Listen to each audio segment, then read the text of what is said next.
Se abre la sesión. Excelencia, aquí tiene el informe de la tesorería. Espero que esté claro. ¿Claro? Hasta un crío de 4 años podría comprenderlo. Búsqueme un crío de 4 años. A mí me parece chino. Yo te lo explico. Así funciona esto.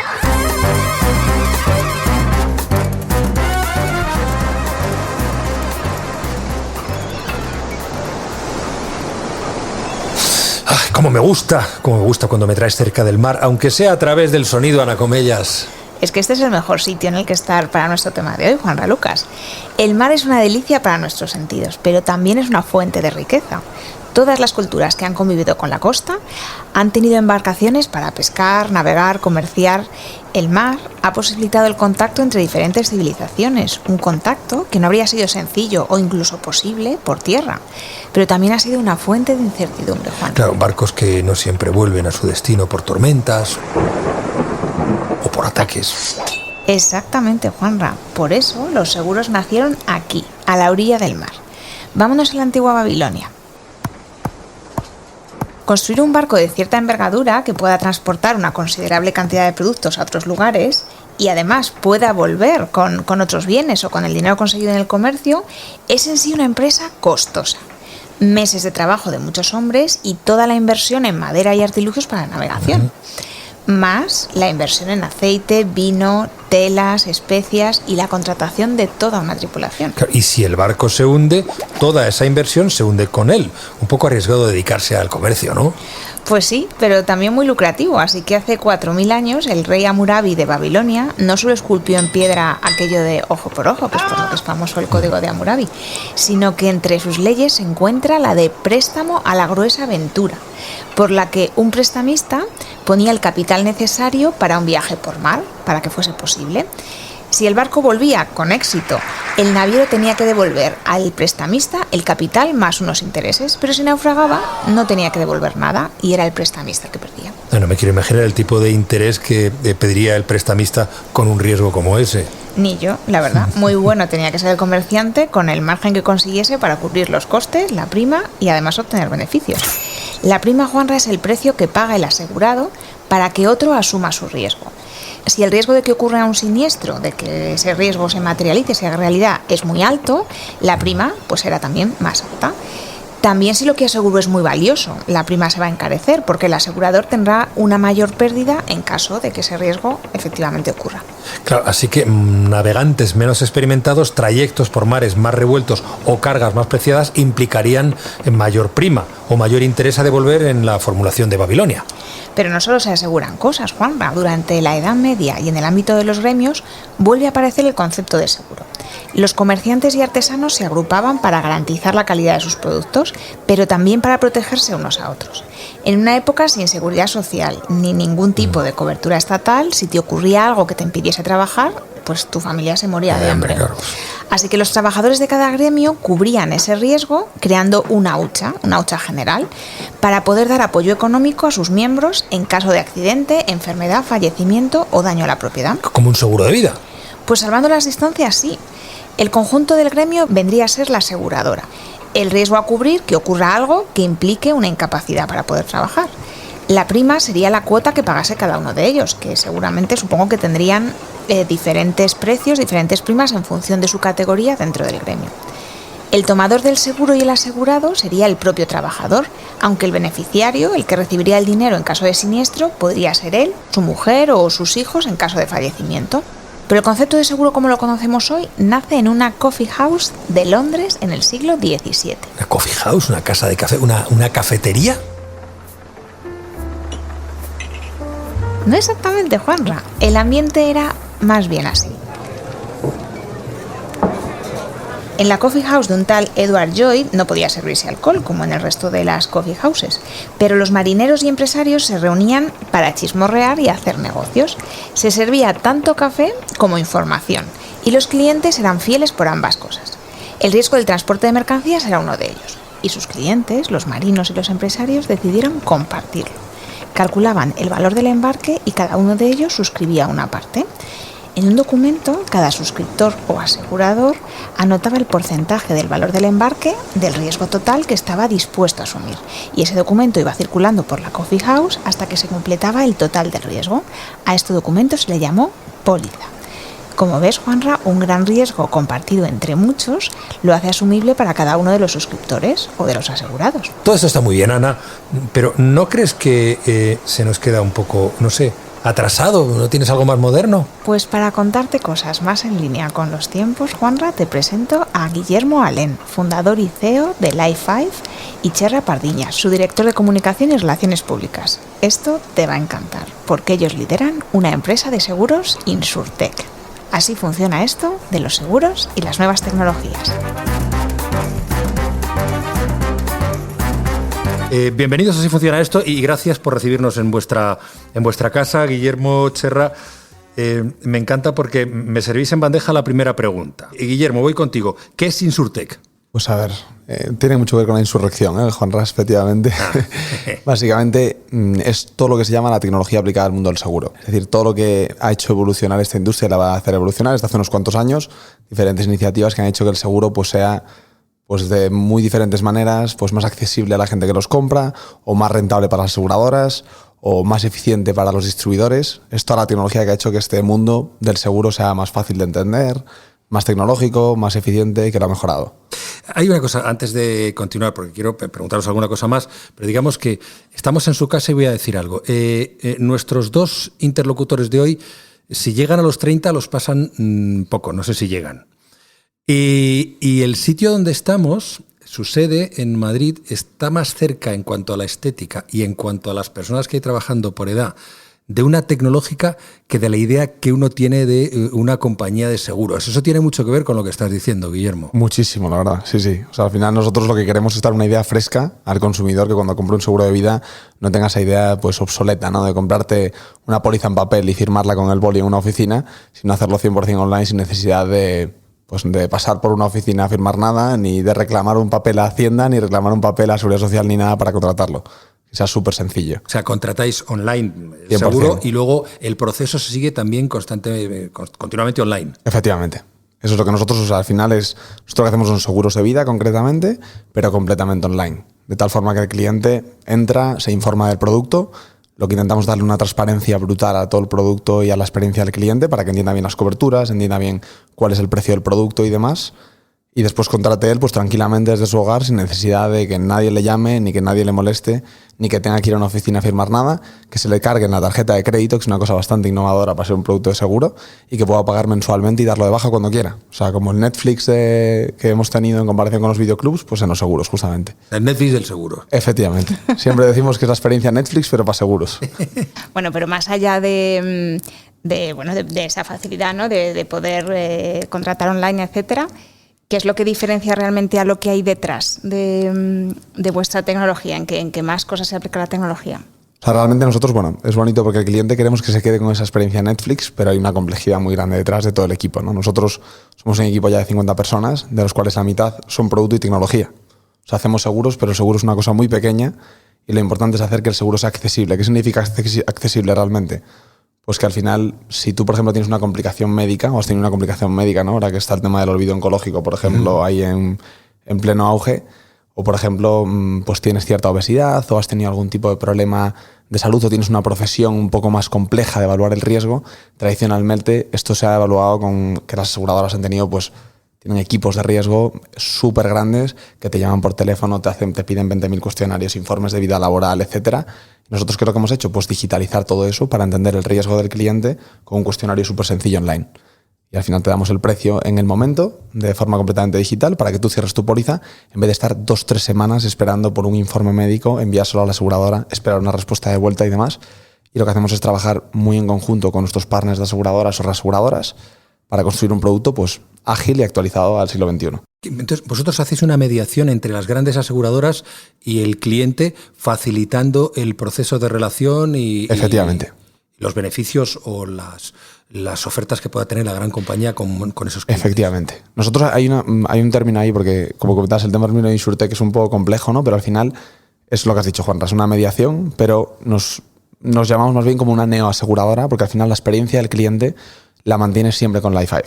En vez de tenerla con un corredor tradicional que te comercializa el producto, pero luego la relación que la tienes con la aseguradora, en este caso tú contratas con Life5, está respaldado por una aseguradora de nivel 1, o sea, lo mejor que hay en el mercado, pero realmente la experiencia del cliente, puedes modificar tu póliza en 24 horas desde tu panel de cliente digital, puedes cambiar el tipo de facturación de anual a mensual, por ejemplo, incrementar el capital, todo en 24 horas súper rápido de forma digital, pero es que la experiencia la tienes con Life5, como si fuese tu aseguradora de confianza.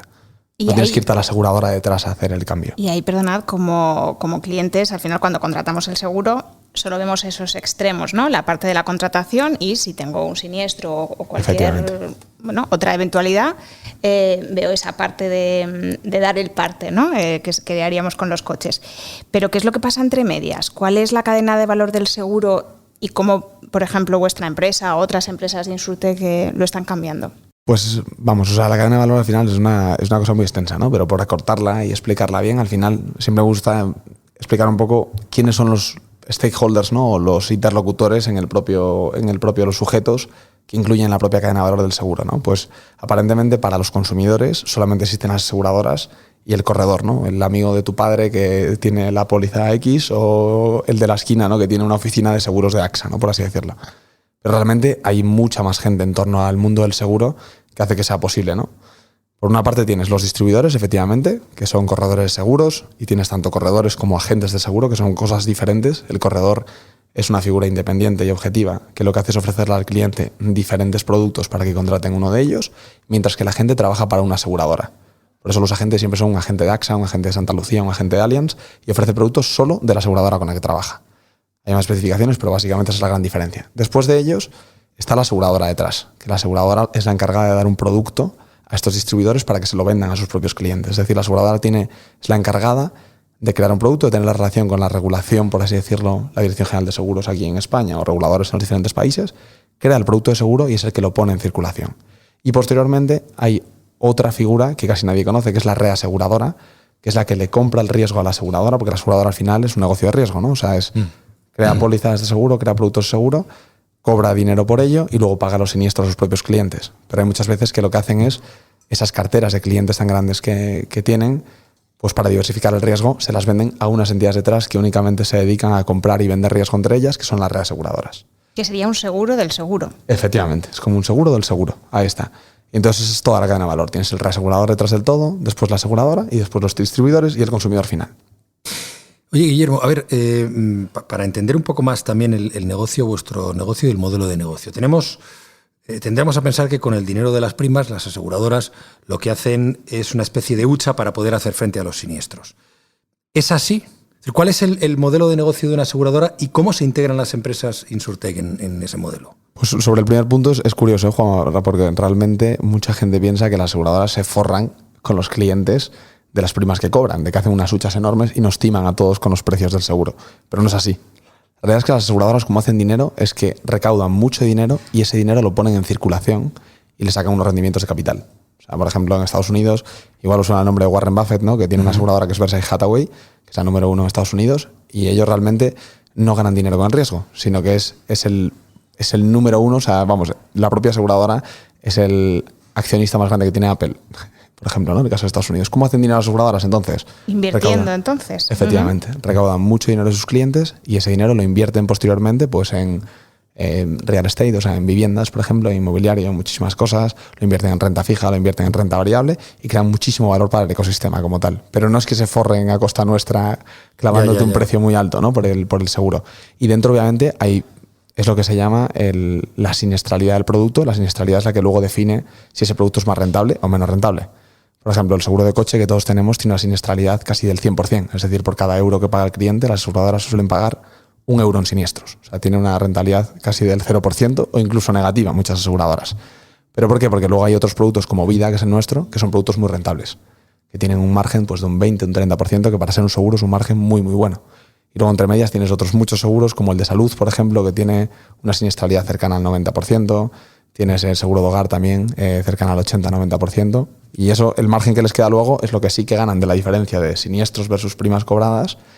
Y luego las primas todas que cobran es las que ponen en circulación en el mercado para invertir y sacarle rentabilidad al dinero. Y si tienes una rentabilidad cero, ¿por qué estás en esa parte del mercado? ¿Porque quieres estar, por no perder cuota de mercado, por estar presente en el negocio? Pues mira, o sea, esto ha cambiado mucho, ¿eh? Y yo creo que la digitalización del sector lo que ha hecho es que, por ejemplo, el seguro de coche hace 10 años el momento de comparación que ahora mismo los usuarios entran en Rastreator, ¿no? Por ejemplo, que seguro que lo conocéis, el comparador líder en España, entra ahí, comparan, entonces tienen como un conocimiento de precios mucho más alto del que tenían hace 10 años, cuando no existía el comparador. ¿Qué pasaba cuando no existía el comparador? Que la gente no comparaba tanto los precios y las aseguradoras podían tener precios pues, muy diferentes y mucho más altos para tener una rentabilidad mucho más alta. ¿Qué es lo que ha pasado? Que al final las aseguradoras antes tenían unas estructuras de costes súper elevadas, pero unos precios muy elevados. Con el paso del tiempo lo que ha pasado es que el precio del seguro ha ido bajando, pero la estructura de costes se ha mantenido y por eso la rentabilidad que tienen es casi cero. Y ahí es donde entran las insurtechs, ¿no? Las insurtechs entran en mejorar el margen, por ejemplo, operativo y eficiente del propio producto para decir, oye, macho, antes tenías una red de 500 peritos nacionales para evaluar un parte del seguro, ¿por qué no aplicas inteligencia artificial para analizar el parte, ¿no? del seguro de coche? Cuando te das un golpe, le haces una foto al coche y que el perito esté en la propia oficina y evalúe el riesgo, ¿no? Con una fotografía. Pues eso está evolucionando y eso es una parte muy, muy grande del insurtech, por ejemplo. Softwares o tecnología que se venden a aseguradoras para mejorar su margen operativo. Claro, eso es lo que será tú lo has respondido a la siguiente pregunta, es decir, ¿cómo encaja eso una compañía como la vuestra? Claro, ofreciendo esas posibilidades en una doble dirección, es decir, por una parte a las aseguradoras y por otra parte a los clientes. Eso es justamente eso, ¿no? O sea, al final nosotros, por ejemplo, en el caso de una aseguradora, como hemos digitalizado todo el proceso de suscripción, del riesgo, de analizar el riesgo de los clientes, ya no necesitan equipos de 40 personas al teléfono preguntando preguntas médicas y cuestionarios, sino que directamente lo que hacen es, oye, online voy a preguntarte y según tu categoría o estado de salud te voy haciendo más preguntas sin necesidad de que tengas a un actuario gastando el recurso de un actuario al teléfono preguntándole cosas a una persona. Y por otra parte, para el cliente final, ese ahorro de costes luego se impacta en las primas. Porque a menos coste, menos precio y más beneficio tanto para el cliente como para la aseguradora. Vale, porque imaginaos que yo quiero contratar un seguro de vida, ¿vale? ¿Simplemente está digitalizado el proceso en una empresa como la vuestra o tenéis en cuenta más datos, más variables? ¿Hay unos modelos de riesgo diferentes a los de la empresa de seguros? Nosotros fundamentalmente, por así decirlo, dentro de lo que es la evaluación del riesgo hay como dos partes. Una parte que es la que depende de la aseguradora 100%, que al final es que la aseguradora tiene un riesgo que conoce muy bien y es del que te aprovechas como insurtech, que es muy importante, es saber quién es el dueño de qué ámbito dentro del seguro. O sea, yo lo que no voy a decir a la aseguradora es qué precio tiene un diabético de tipo X, o sea, de tipo 2, que sea insulino dependiente, etcétera, etcétera, porque la aseguradora lleva 35 años analizando el riesgo. Pero yo realmente hay variables que la aseguradora no está teniendo en cuenta ahora en sus variables de riesgo, en sus modelos, que sí que le aporta mucho valor, como por ejemplo, imagínate el código postal. Te dice, por ejemplo, la renta media del código postal donde estás viviendo. O, por ejemplo, según tu renta anual y la prima que estés contratando, sea la capacidad de pago que tienes de la prima. Es decir, si tú cobras 30.000 euros al año y tienes una prima de 5.000 euros al año, ahí hay un indicador de riesgo bastante importante o de fraude, ¿no? Esa persona no se puede permitir realmente ese seguro. Entonces tenemos variables muy diferentes que nosotros analizamos para mejorarle el precio al cliente. O incluso mejorar la rentabilidad a la propia aseguradora, que también es importante. Decir, oye, este cliente puede ser fraudulento, no vamos a darle un producto.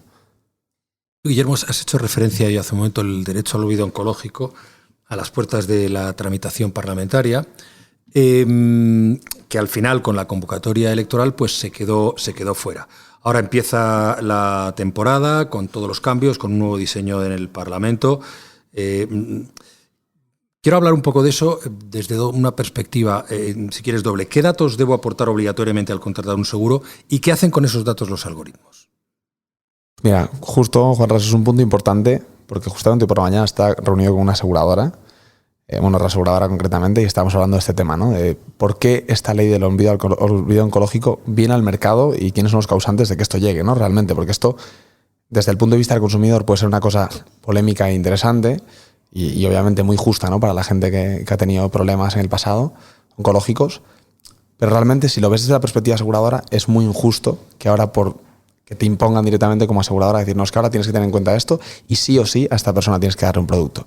¿Por qué ha pasado esto? Pues los culpables son las aseguradoras y las reaseguradoras. ¿Por qué? Porque no han invertido el suficiente tiempo y dinero en tener algoritmos de riesgo actualizados para entender realmente, oye, cómo ha avanzado la medicina y qué riesgo realmente tiene esta persona.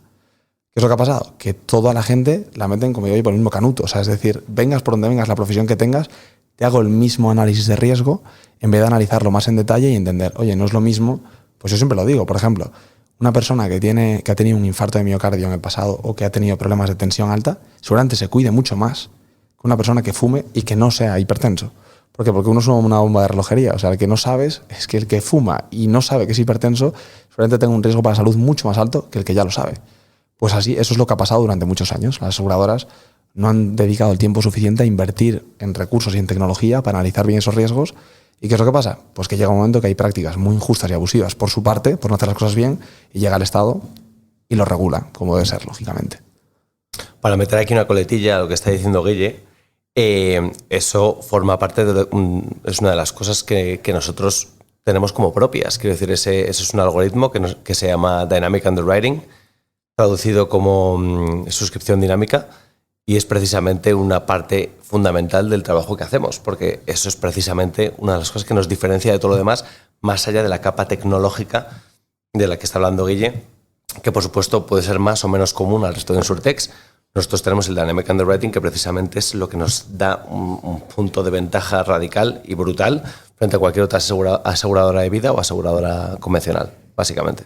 Porque esos datos los recogéis del propio cliente. Eso es. No son datos que estén... Eso es. Eso lo recogemos del propio cliente, sí. Pero al final es lo que decía Cherra, ¿no? O sea, nosotros nos dedicamos para eso. O sea, mejorar, a analizar el riesgo a las aseguradoras y a darle un producto más justo a los clientes. O sea, por ejemplo, nosotros tenemos clientes, somos los primeros en ofrecer un seguro inmediato a diabéticos, a hipertensos, a gente con obesidad, a gente que fuma, o sea, gente que tiene riesgos concretos y sobre todo de salud o profesionales. Por ejemplo, los pilotos de avión. Los pilotos de avión tienen una grabación de riesgo brutal por las compañías.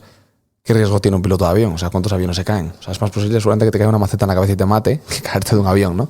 Entonces, eso, por ejemplo, es lo que el insurtech aporta al mercado. Decir, oye, ¿cómo podemos evolucionar un producto para hacerlo más asequible, disponible y transparente a los clientes, manteniendo la eficiencia de la aseguradora y la rentabilidad? Está pegado a la realidad social y utilizando la tecnología. Efectivamente. Y a veces parece una tontería, porque ha puesto un ejemplo que parece como muy salvaje, muy radical o un poco fuera de contexto, pero es la realidad.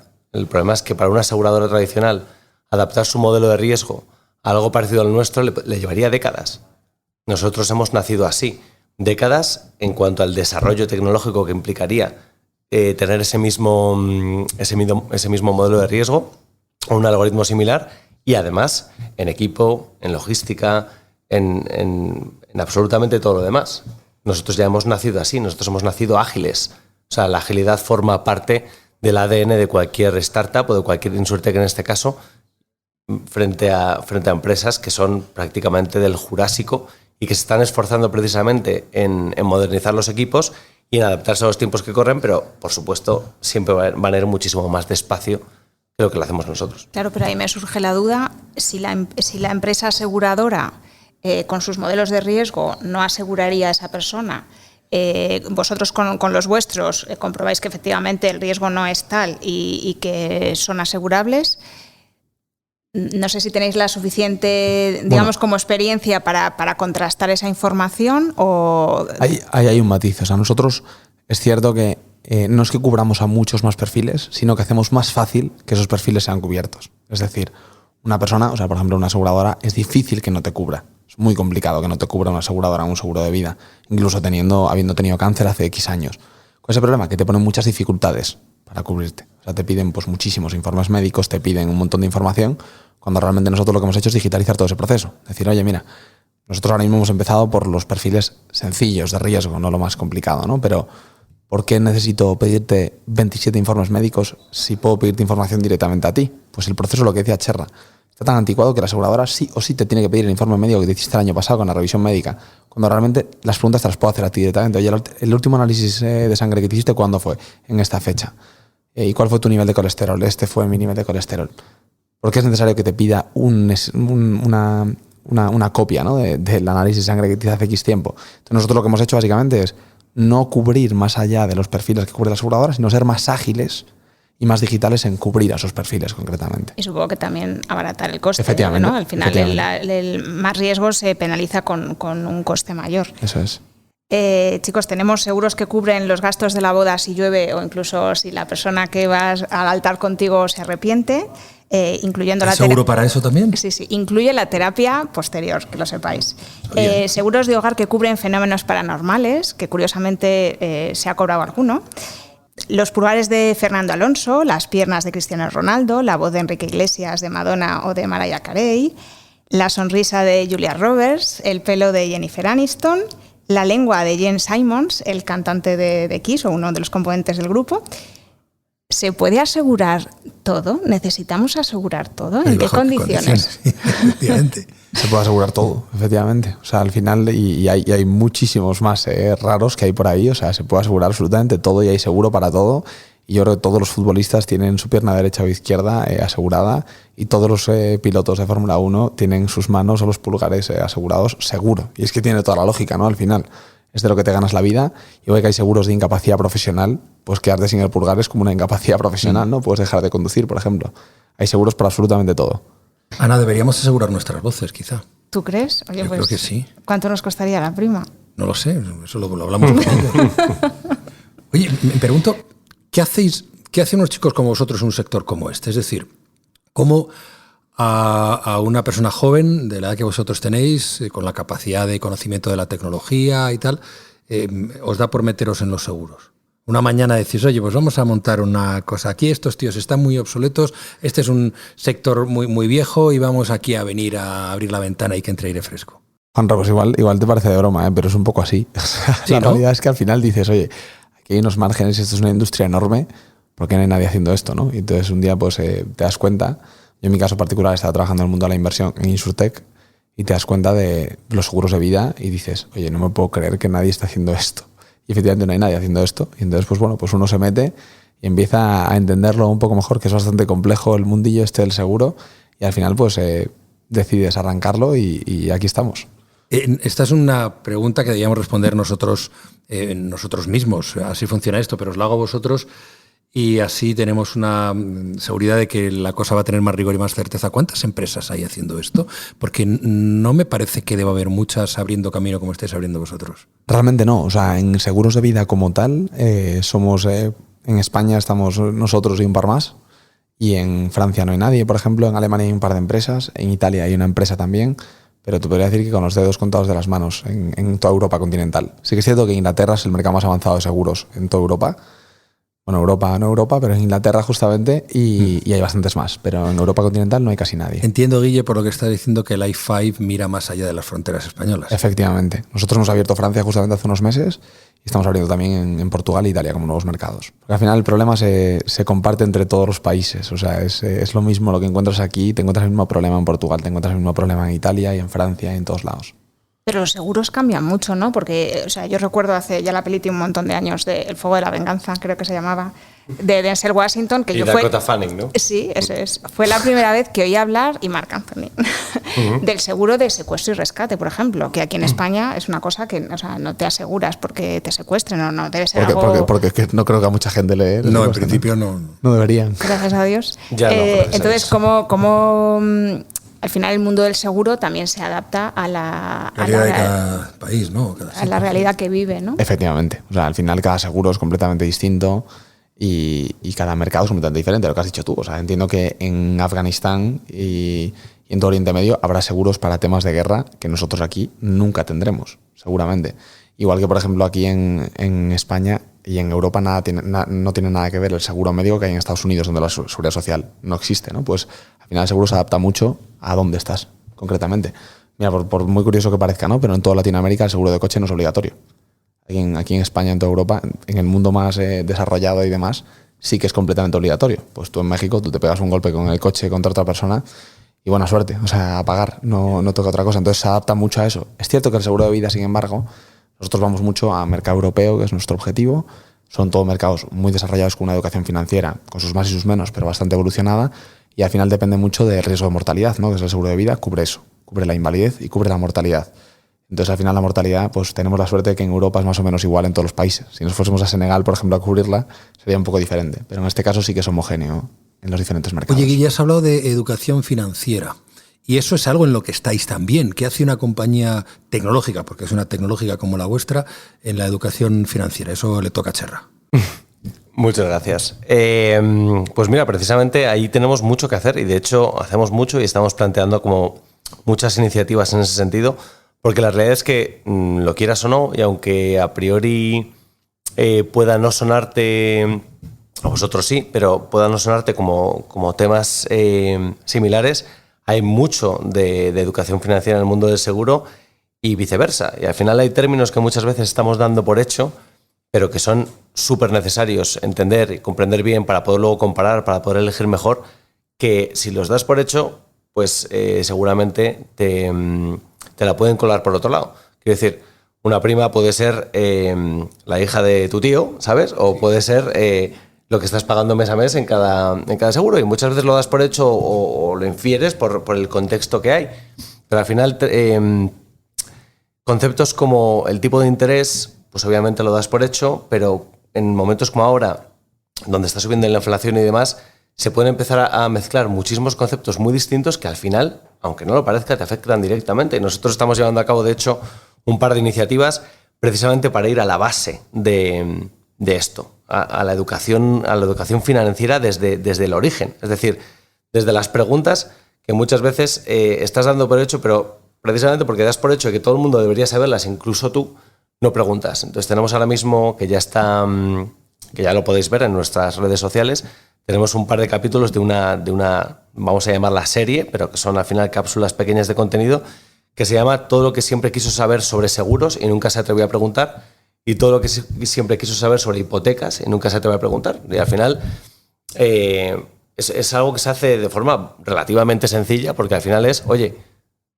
cuando vas a comprar una casa, ¿qué es lo primero que te planteas? Pues para mí, yo no tengo una casa todavía en propiedad, mi primera pregunta es, ¿qué tengo que hacer? Es decir, le digo al dueño actual que le compro la casa, tengo que hablar con el banco primero, qué es lo que le tengo que preguntar, qué cosas tengo que tener en cuenta, cuánto dinero tengo que tener ahorrado, cuál es el coste real, porque una cosa es el valor de la casa y luego los costes asociados a la misma, ya sea el tipo de interés, el seguro de vivienda, que puede ser obligatorio o no, el seguro de vida, el impuesto e impuestos varios que tenemos en España. Entonces, al final, eso se puede traducir tanto al mundo de las hipotecas como al mundo del seguro. Y para nosotros es algo que está muy relacionado, porque al final gran parte de los clientes que tenemos y gran parte de los usuarios de seguro de vida que tenemos en España vienen precisamente porque tienen una hipoteca. Y muchas veces, aunque ya no es así, el banco, para darte la hipoteca, pues te pide que asegures tu vida.